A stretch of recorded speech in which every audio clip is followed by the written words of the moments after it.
L'atelier sans l'huile de lin et la pierre froide. Héloïse Morel est penchée sur un lorrain, une loupe d'horloger devant l'œil droit, ses doigts tenant un pinceau si fin qu'il disparaît dans la lumière du nord. Elle ne sait pas qu'on la regarde.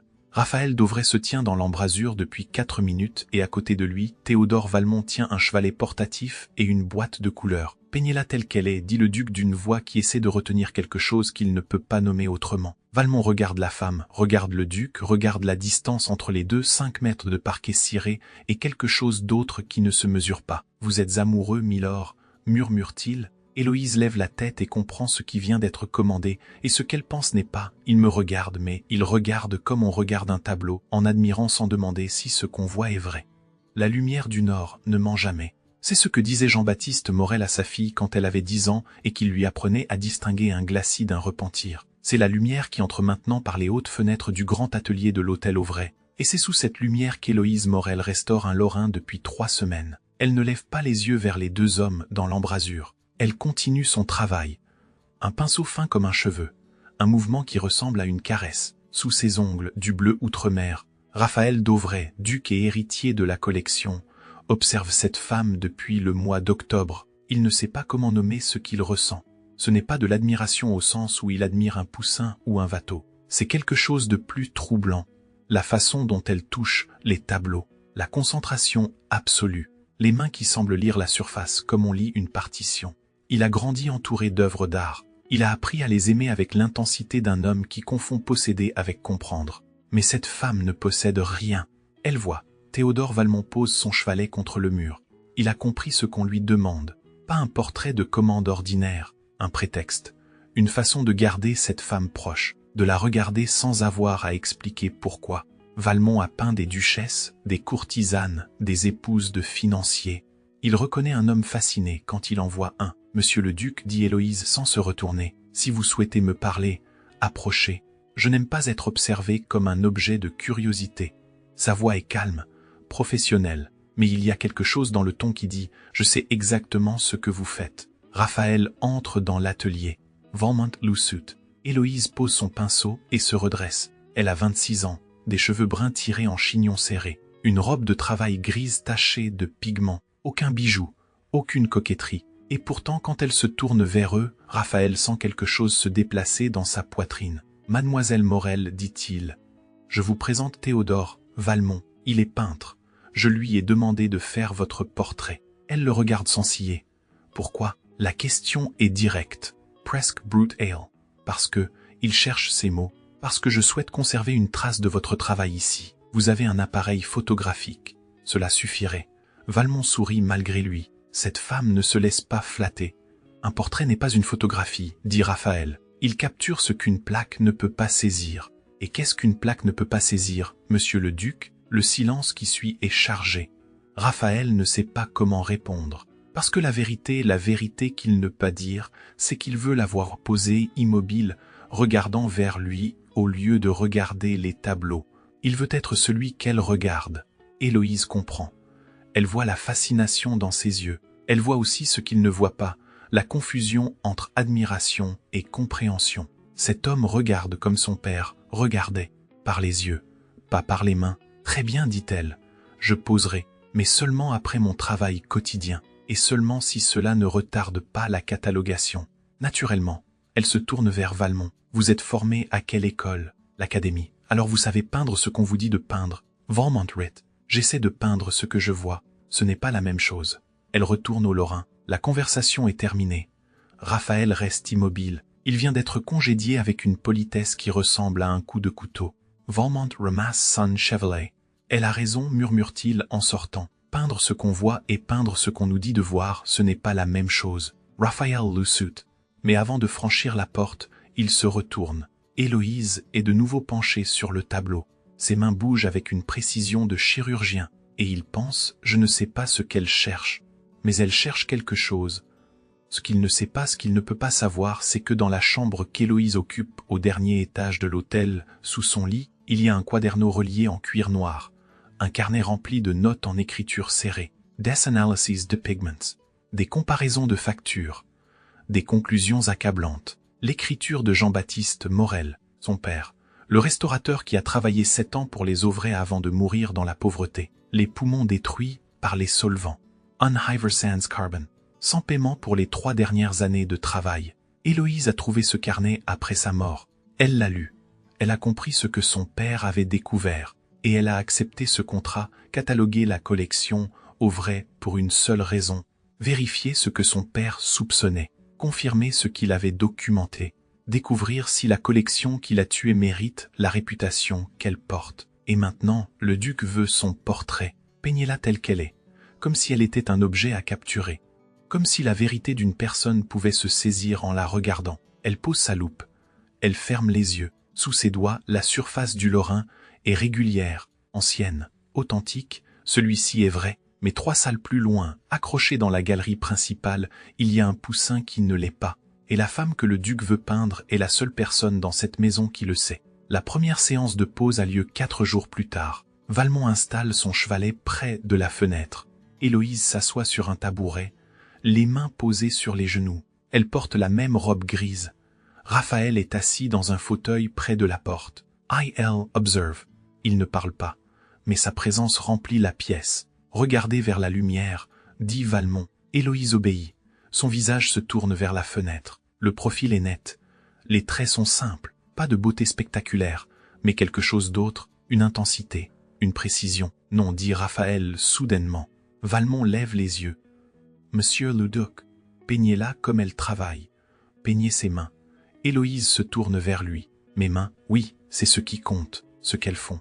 Elle le regarde longuement, et dans ce regard il y a une question qu'elle ne pose pas. Savez-vous ce que mes mains cherchent? Valmont Just Essay Composition. Il dessine rapidement. Les mains d'Héloïse, longues, fines, tachées de pigments. Les doigts qui tiennent un pinceau invisible. La séance dure 2 heures. Personne ne parle. Quand c'est terminé, Héloïse se lève sans un mot et retourne à son travail. Raphaël reste assis. Il regarde l'esquisse de Valmont. Vous aviez raison, dit Valmont doucement. Vous êtes amoureux. Mais vous ne savez pas de quoi. Raphaël ne répond pas. Parce que Valmont a raison. Il est fasciné par cette femme, mais il ne sait pas si ce qu'il aime est ce qu'elle est, ou ce qu'il imagine qu'elle est. Armand Lefebvre arrive à l'hôtel Auvray un mardi matin de novembre. Il est marchand d'art depuis 40 ans. Il a vendu au vieil duc Auvray, le père de Raphaël, une 12aine de pièces majeures, dont le Poussin, Don't Do Watteau, dont un Claude Lorrain que personne n'a jamais questionné.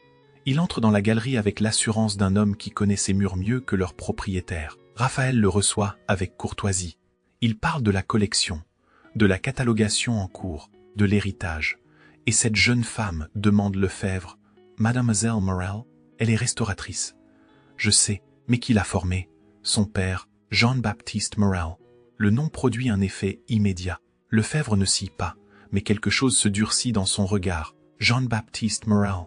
Oui, un artisan de province, compétent je suppose, mais sans formation académique. Il a travaillé pour mon père pendant 7 ans, oui, et il est mort dans des circonstances regrettables. Raphael Franz Les Sourcils. Que voulez-vous dire? Rien, simplement que la restauration est un métier difficile. Les solvants, les conditions de travail. Certains hommes ne survivent pas. Ils passent dans l'atelier. Héloïse est penchée sur un tableau. Elle ne lève pas les yeux, mais elle sent la présence de Lefebvre. Elle reconnaît son nom. Elle a lu ce nom dans le carnet de son père, à côté de chaque pièce suspecte. Lefebvre observe son travail. Il voit la loupe, les pinceau fins, les flacons de solvants alignés avec précision militaire. Il voit aussi quelque chose d'autre, une méthode, une méticulosité qui va au-delà de la restauration cosmétique. Cette femme n'est pas en train de nettoyer, elle est en train d'examiner. Mademoiselle Morel, dit-il avec une politesse glacée. Votre père était un homme de talent. Elle lève les yeux. Merci, monsieur. Dites-moi, quelle méthode utilisez-vous pour analyser les pigments? La question est innocente en apparence. Mais Héloïse entend ce qu'il demande vraiment. Jusqu'où pouvez-vous voir? La méthode de mon père. Observation. Comparaison. Test de solubilité quand c'est nécessaire. Pas de spectrographie. Non, alors vos conclusions restent. Artisanals. Le mot tombe comme une pierre. Artisanals. Pas scientifique. Pas fiable. Héloïse ne répond pas. Elle retourne à son travail, mais ses mains tremblent légèrement. Lefebvre a planté la première grain. Le doute, l'érosion. Quand il quitte l'hôtel, Raphaël le raccompagne jusqu'à la porte. Monsieur Lefebvre. Pourquoi cette question sur les méthodes de mademoiselle Morel? Lefebvre sourit, simple curiosité professionnelle. Mais si j'étais vous, monsieur le duc, je m'assurerais que son travail soit supervisé par quelqu'un de plus établi. Un femme sans diplôme, sans référence académique. C'est un risque pour une collection de cette importance. Il part. Raphaël reste sur le seuil. Il ne comprend pas encore ce qui vient de se passer. Mais il sent que quelque chose a changé. Une tension, une menace. Dans l'atelier, Héloïse pose son pinceau. Elle ferme les yeux. Lefebvre sait. Il ne sait pas exactement ce qu'elle cherche. Mais il sait qu'elle cherche. Et il commence à se défendre. La guerre vient de commencer. Les séances de pause continuent. 3 fois par semaine. Toujours après le travail quotidien. Toujours avec Raphaël présent. Valmont peint. Héloïse pose. Mais quelque chose se déplace entre eux. Une proximité qui n'a pas de nom. Un après-midi, Raphaël demande à Valmont de peindre ses mains pendant qu'elle travaille. Pas posant. Travaillant. Valmont accepte. Ils descendent dans la galerie. Héloïse examine un tableau accroché trop haut. Elle approche une échelle de bois. Commence à monter. Raphaël, par instinct, pose ses mains sur les montants pour stabiliser l'échelle. Elle monte, lentement. À mi-hauteur, sa hanche passe à la hauteur des mains de Raphaël. Ils ne se touchent pas. Mais la géométrie de leur corps crée une proximité verticale troublante. Le tissu de sa robe frôle ses doigts. Elle sent sa présence sous elle, solide. Protect Rice. Quand elle redescend, elle passe trop près. Leurs épaules se touchent. Elle ne s'excuse pas. Lui non plus. Valmont observe la scène et commence à comprendre quelque chose. Le portrait qu'on lui a commandé n'est pas le portrait qu'il devrait peindre. Ce qu'il voit, cette tension, cette fascination réciproque, cette danse entre deux personnes qui ne savent pas encore qu'elles dansent, c'est cela qu'il faut capturer. Il commence un second tableau, en secret. Pas Héloïse posant, Héloïse travaillant, penchée sur un lorrain. La loupe devant l'œil. Les mains de chirurgien. Le visage de quelqu'un qui cherche la vérité dans la matière. 2 semaines plus tard, Héloïse perd un contrat. Un collectionneur privé lui avait proposé de restaurer un retable du XVe siècle. Un travail de 6 mois, bien payé. I'll annule, sans explication. Juste une lettre brève. Nous avons décidé de confier le travail à un atelier plus établi. Elle sait pourquoi. Les rumeurs, Lefebvre, les salons parisiens. Une femme sans formation académique, des méthodes artisanales.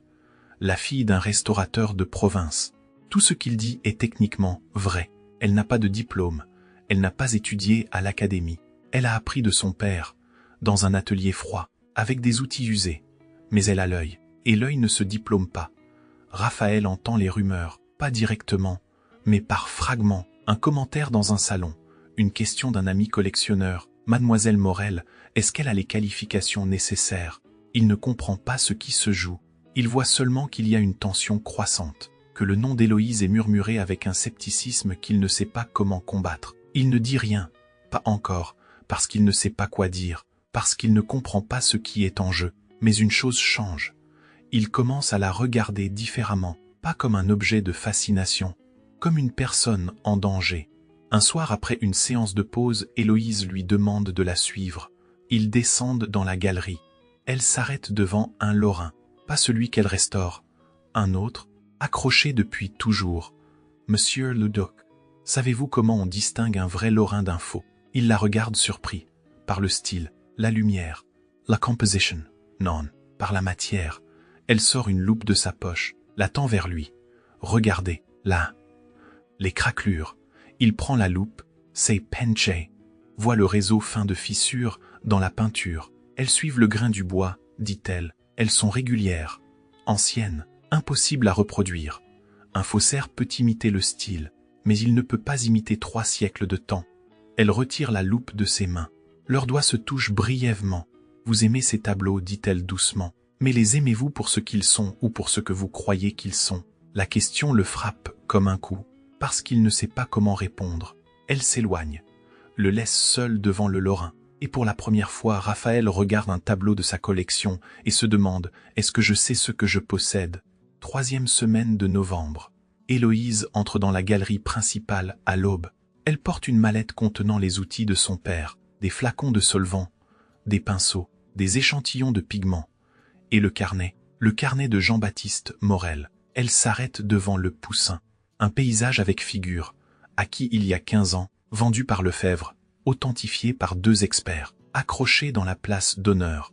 Elle ouvre le carnet, trouve la page, lit les notes de son père. Poussin supposé. 1640 to 1645 Blue Dew Seal, suspect. Analyse nécessaire.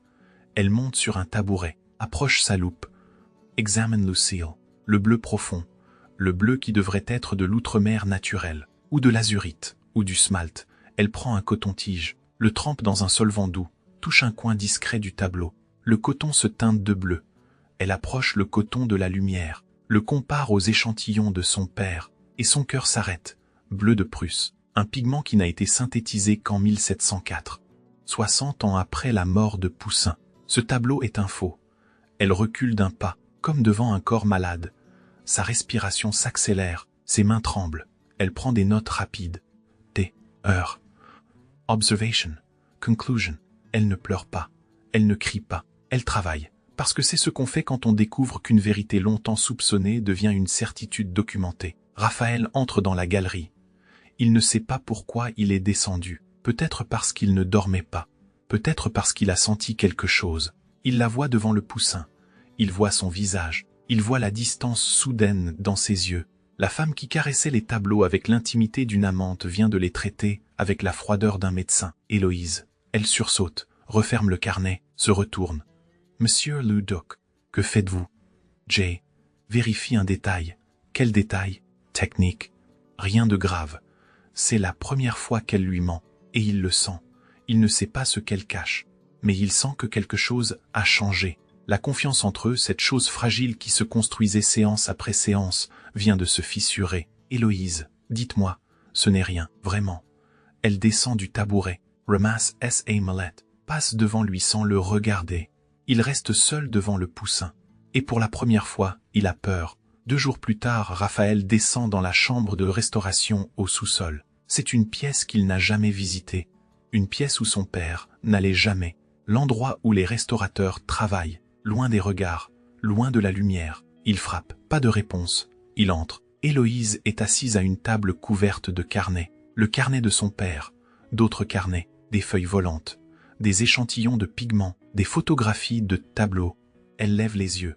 Elle ne dit rien. Héloïse, je sais que vous me cachez quelque chose. Elle le regarde longuement. Puis elle pousse le carnet vers lui. Lisez. Il s'assoit, ouvre le carnet. L'écriture est serrée, précise, technique. Page après page. Analysis de pigments. Comparaison de factures. Conclusions. Poussin faux. Bleu de Prusse. Anachronique. Watteau. Suspect. Facture trop régulière. Possiblement atelier. Lorrain. Authentique. Craquelure conforme. Il tourne les pages. 5 tableaux marqués comme faux ou suspects. Tous achetés par son père. Tous vendus par Lefebvre. Il lève les yeux vers Héloïse. Votre père a écrit cela? Oui. Quand? Pendant les 7 années où il a travaillé ici. Il a tout documenté, tout analysé. Il allait parler. Mais il est mort avant. Et vous? J'ai trouvé le carnet après sa mort. J'ai accepté ce contrat pour vérifier ce qu'il soupçonnait. Un poids s'installe entre eux. Raphaël ferme le carnet, pose ses mains dessus, comme pour contenir ce qu'il vient de lire. Vous êtes venu ici pour enquêter, pas pour restaurer. Je suis venu pour les deux, et le portrait, les séances, un prétexte pour rester proche des tableaux. Il la regarde, et dans ses yeux, il y a quelque chose de terrible, une trahison, pas parce qu'elle a menti, mais parce qu'elle possède le pouvoir de détruire tout ce qu'il croyait être. Ces tableaux, je les connais depuis l'enfance. Mon père les aimait. Moi aussi, je sais. Et vous me dites qu'ils sont faux. Pas tous. 5 sur 43. Peut-être 6, peut-être 6. Il se lève, marche vers la fenêtre étroite. La lumière du matin entre faiblement. Si vous rendez cela public, ma collection perd un tiers de sa valeur. Mon nom devient celui de l'homme qui possédait des faux sans le savoir. Oui, et Lefebvre, il sera détruit. Et vous? Elle hésite. Moi aussi, probablement. Parce que le monde croira Lefebvre avant de me croire. Il se retourne. Alors pourquoi le faire? Parce que mon père est mort pour cette vérité. Et je ne la laisserai pas mourir avec lui. Un vide s'ouvre entre eux plus profond que tout ce qui a précédé. Raphaël regarde cette femme qu'il a voulu peindre. Capturer, posséder. Et il réalise qu'il ne la connaît pas, qu'il n'a jamais su qui elle était. Vous m'avez menti, dit-il doucement. Oui, pourquoi? Parce que je ne savais pas si vous choisiriez la vérité ou la beauté. Et maintenant, je ne sais toujours pas. Il sort sans un mot. La porte s'y referme. Héloïse reste seule avec les carnets, avec la vérité, avec le poids de ce qu'elle vient de faire. Une semaine plus tard, une lettre paraît dans la Gazette des Beaux-Arts, signée Armand Lefebvre. Il est venu à mon attention qu'une certaine mademoiselle Héloïse Morel, sans formation académique reconnue, procède actuellement à une catalogation de la collection Auvray. Bien que je respecte le travail artisanal de feu son père, je m'inquiète de voir des méthodes non scientifiques appliquées à des œuvres d'une telle importance. La rigueur académique ne peut être remplacée par l'intuition, aussi sincère soit-elle. Le coup est porté. Public. Officiel. Lefebvre ne l'accuse pas directement. Il n'a pas besoin. Il plante le doute, l'érosion. Héloïse lit la lettre dans sa chambre. Ses mains ne tremblent pas. Elle plie le journal, le pose sur la table. Elle savait que cela viendrait. Elle savait que Lefebvre se défendrait. Ce qu'elle ne savait pas, c'est ce que Raphaël ferait. Cette nuit-là, Raphaël descend au sous-sol. Il trouve Héloïse entourée des carnets de son père.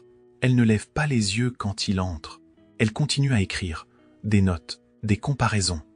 La continuation du travail de Jean-Baptiste Morel. Il s'assoit en face d'elle, prend un carnet, commence à lire, page après page, end silence. Il ne demande rien. ILNE console pas.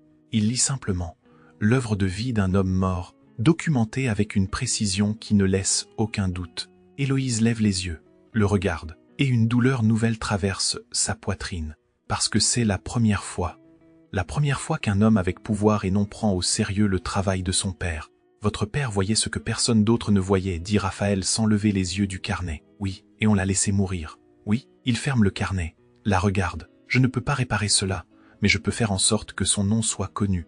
Comment. En publiant ses conclusions, avec les vôtres, avec mon nom comme garant. Elle le regarde, incrédule. Vous savez ce que cela signifie? Oui, votre collection sera dévaluée, votre réputation endommagée. Lefebvre vous attaquera, je sais. Alors pourquoi? Il la regarde longuement, et dans ses yeux, il y a quelque chose de nouveau. Pas de la fascination, pas de l'admiration, quelque chose de plus profond. Parce que vous m'avez demandé de choisir entre la beauté et la vérité. Et je choisis la vérité. Ce qui suit n'est pas du vide, c'est une plénitude, chargée de tout ce qu'ils ne peuvent pas encore dire. 3 jours plus tard, Raphaël convoque Lefebvre à l'hôtel Auvray. Il l'invite dans le grand salon. Héloïse est présente. Valmont aussi, 2 témoins. Lefebvre entre avec l'assurance d'un homme qui croit avoir gagné. Monsieur le Duc, Monsieur Lefebvre, Mademoiselle Morel va vous présenter ses conclusions concernant certaines pièces de ma collection. Le visage de Lefebvre se durcit. Monsieur le Duc, avec tout le respect que je vous dois, les conclusions d'une personne sans formation académique ne peuvent pas. Elle va vous les présenter, et vous allez les examiner. Héloïse pose le carnet sur la table, ouvre à la première page marquée « Le Poussin ». Ce tableau contient du bleu de Prusse, un pigment synthétisé en 1704. Poussin est mort en 1665. Elle pousse un échantillon vers Lefebvre. Voici le test de solubilité. Voici la comparaison avec des échantillons authentifiés. Voici la conclusion. Lefebvre regarde l'échantillon. Son visage pâlit. Cela ne prouve rien. Les tests artisanaux sont sujets à erreur. Mon père a documenté la même anomalie il y a 7 ans. Voici ses notes. Elle pousse le carnet de Jean-Baptiste Morel. Lefebvre ne le touche pas. Mademoiselle Morel, vous accusez ma maison de vendre des faux. Vous comprenez la gravité de cette accusation. Je n'accuse personne. Je documente des faits basés sur des méthodes que personne dans le monde académique ne reconnaît. Alors testons. Un froid s'installe. Pardon. Testons. Envoyons le Poussin à un laboratoire indépendant. Spectrographie. Datation au carbone. Analyse complète. Si j'ai tort, je m'excuserai publiquement. Si j'ai raison.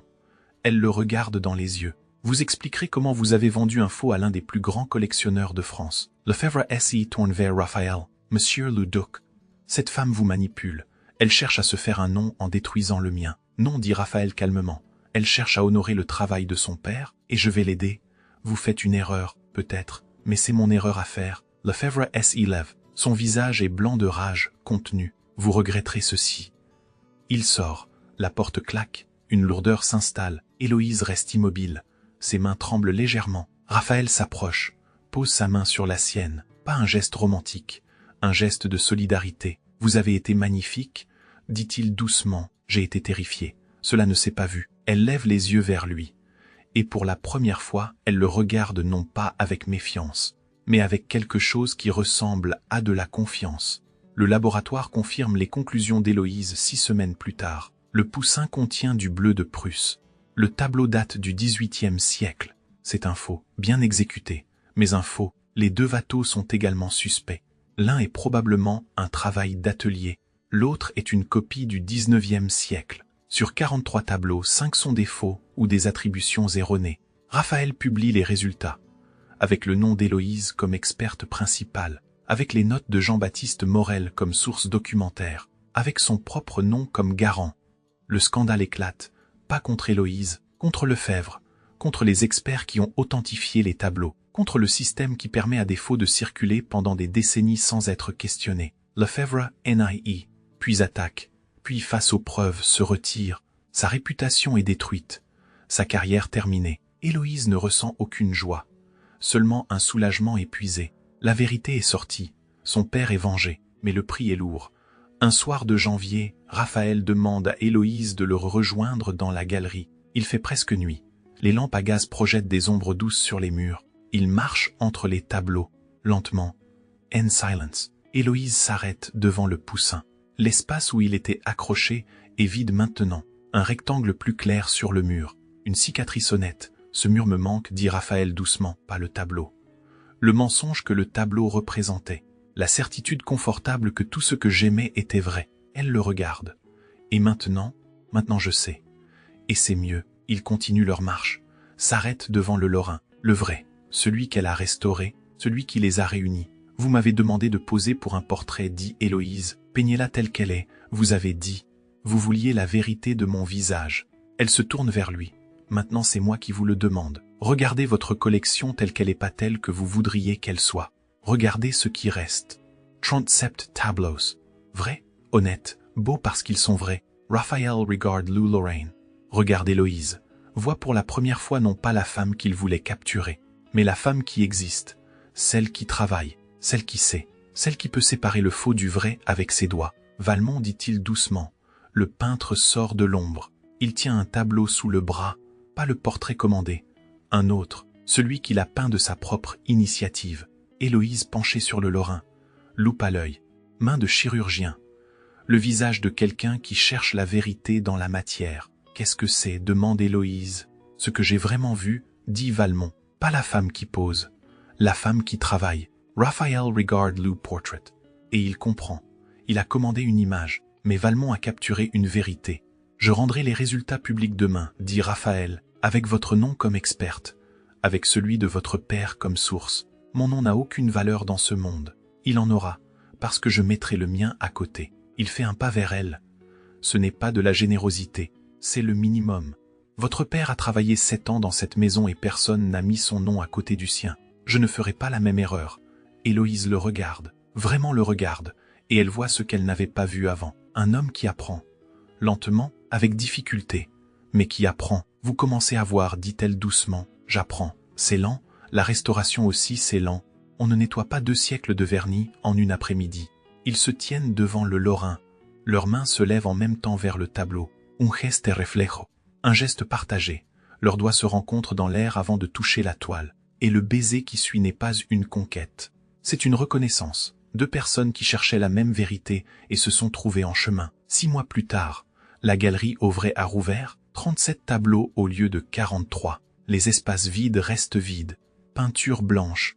Cicatrices Honits. Raphaël a refusé de les remplir. On ne remplace pas un mensonge par un autre mensonge, a-t-il dit. La collection a perdu de la valeur. Mais elle a gagné quelque chose d'autre, une réputation de rigueur, d'honnêteté. Les collectionneurs qui visitent maintenant savent qu'ils voient des œuvres authentifiées avec une précision que peu de galeries peuvent offrir. Le nom d'Héloïse Morel est maintenant connu, pas célèbre, mais respecté.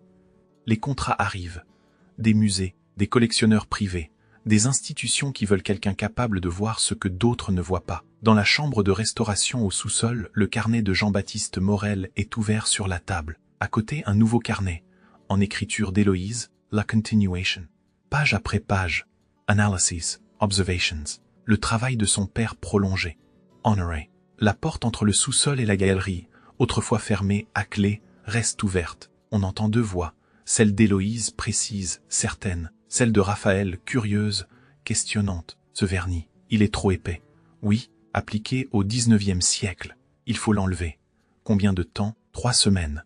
Peut-être 4. Et si on trouve quelque chose en dessous, on trouvera. On trouve toujours quelque chose. C'est pour cela qu'on cherche. Un instant suspendu, bref. L'instant de 2 personnes qui se regardent. Puis le bruit d'un pinceau qui reprend son travail. Dans l'atelier, le portrait de Valmont, le vrai, celui qui la pince en commande, est accroché près de la fenêtre nord. Héloïse penchée sur le lorrain, travaillant, cherchant. La lumière qui ne ment pas tombant sur ses mains. Le portrait commandé, celui de la femme posant, reste inachevé dans un coin. Raphaël ne l'a jamais demandé. Parce qu'il a compris, on ne peut pas capturer la vérité d'une personne en lui demandant de poser. La vérité se révèle quand on travaille, quand on cherche, quand on refuse de mentir. Et dans la galerie, sous la lumière du Nord, 37 tableaux authentiques brillent avec la beauté particulière des choses qui ont survécu à l'examen. Des choses qui sont vraies, non pas malgré les cicatrices, mais à cause d'elles.